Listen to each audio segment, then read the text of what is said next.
Sir, Mr. Srinivasan, if I can turn to you now.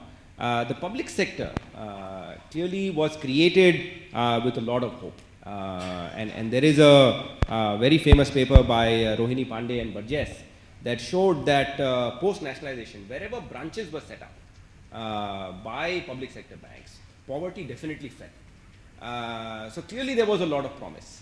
What is your sense? Has that promise been fulfilled? Is the public sector banks going to continue to play this role as they go forward, or is it your sense that they have gone to a certain distance? There is some evidence that the number of rural branches is now falling, actually, that are available. So if you can give us a little bit of perspective as to where they have come and where they are going. Thank you, Nachiket.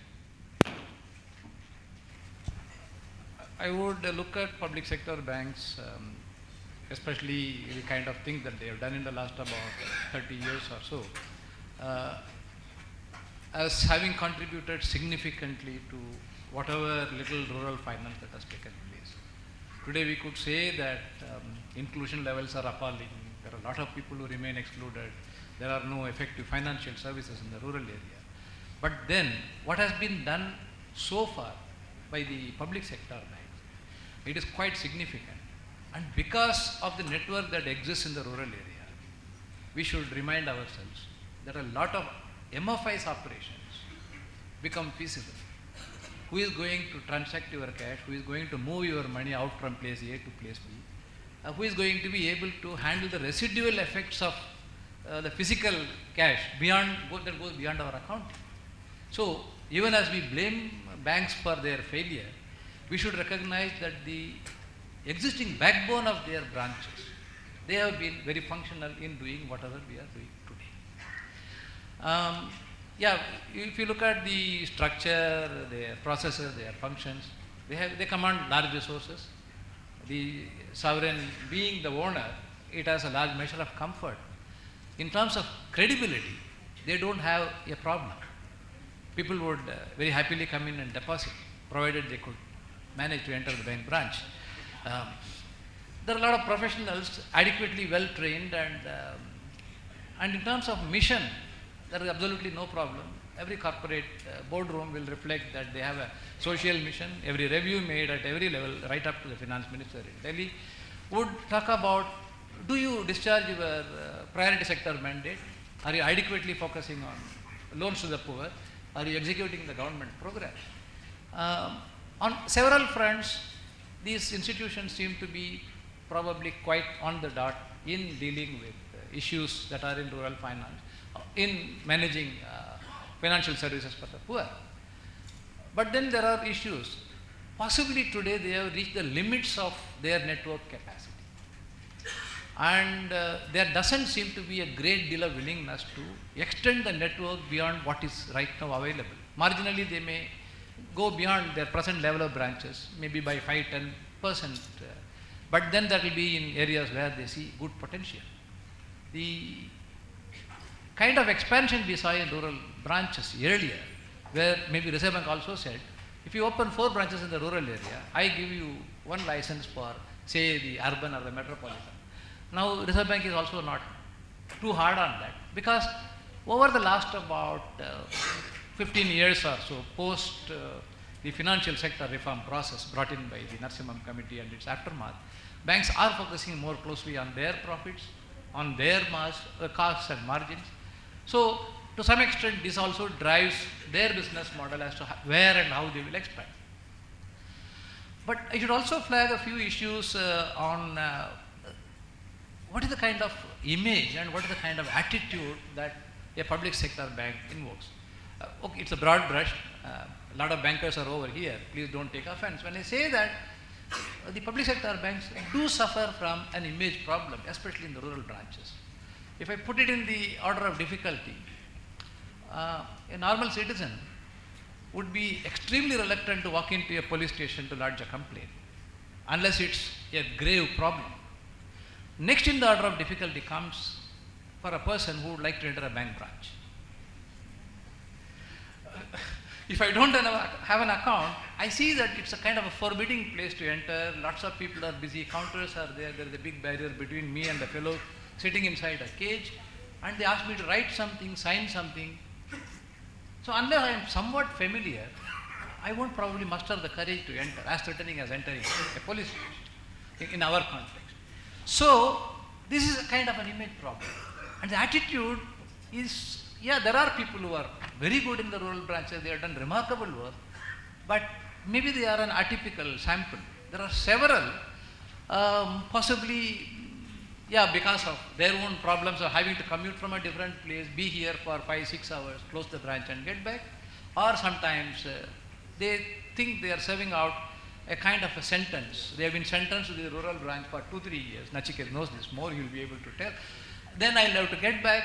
So my horizon of looking at expanding the branch's business in terms of the local population is limited to accepting deposits, there is less risk, giving short-term loans which I can recover before I go out of the place. So this is an issue. I would also like to refer to one very interesting study done by, I think, Jagarajan from CAB and Venkatesh from CMF in Kadalur. They went to find out this 100% inclusion thing that happened there. Banks had gone ahead and surveyed people who were excluded to find willingness as to whether they want to open a bank account. There was one particular block in which one bank and its staff had carried out this survey. Almost 70% people were not willing to open a bank account in this block. So the study team went to find out why levels of unwillingness to open a bank account is this high. The exact quote from the report I have given in the state of the sector report in the inclusion chapter, it runs like this. The people said, some people came, they asked us for our ration card, they noted down some things, they asked us to sign a piece of paper, and we signed it. We never knew that they came here to ask us about whether we want to open a bank account. Since we were asked to sign, we signed it. We thought it is for some government program that may come in future that they had asked for the ration card. And the box that was checked was, I don't want to open a bank account. So when we talk about an attitude problem, I wouldn't blame the people who surveyed this. What he is looking at, my branch has about 3,000 accounts, another 2,000 accounts having a balance of about 100 rupees which will be transacted maybe about 3 times in a year. Is it good enough business for me? Is this hassle worth undertaking upon myself? These are the things that run in my mind. It's a socially relevant thing. My corporate mission says that Government of India pushes this, but then why I will be hassled with something which doesn't contribute to profits, which is a drain on my time. So the image and attitude problem, it borrows from several different things. The public sector character seems to help a kind of a benign neglect of this kind of situation along. But it's not true of all branches, not true of all banks. Several of us have been doing very sensible things out there. Today, if we look at what's happening in the public sector banking sphere, it is not that they have lost sight of the rural areas, they have not lost sight of the poor, whether they are in urban and rural areas. They still are massive funders of the government programs on poverty alleviation, whether it is SGSY, PMRY, whatever name you call, they will continue to be. They seem to have developed a preference of late for those who intermediate between themselves and the rural, the poor borrowers. The extraordinary amounts of funds flow that have come through, last year you would see that public sector banks have really expanded their exposure to microfinance institutions. You could also see that they have expanded their exposure to self-help group lending. So they are looking at someone who can aggregate volumes at the retail level, bring larger packets, so that they can meet this. The social mission is fulfilled, their priority sector mandate is fulfilled, but then they are unable to be at the front end of intermediation. So can some of us do that? Whether some of us can bring it forward. But I would also look at the issue from a point of view. Policy drives certain things from one side, meaning you should be professional, you should be commercial, you should post profits, your capital adequacy should be this. You should also be very effective in your international operations. At the same time, you should also do your 5,000, 3,000, 4,000 rupee loan, give a crop loan, recover it in 4 months, and then give an SHG loan, and then wait out, do the process of engaging the SHG. Now, how both ends can be met? The same set of people are driving both ends of the spectrum in policy. Should we have some amount of coherence built in between these two? Can we tell the bank, it is okay not to do this? If you have to do this much of this end of the policy? Or do we find some kind of via media in this? Because the reviews seem to concentrate on both the extremes, with both having to be fulfilled entirely. Sometimes it could be very difficult. I think I would stop here for the present.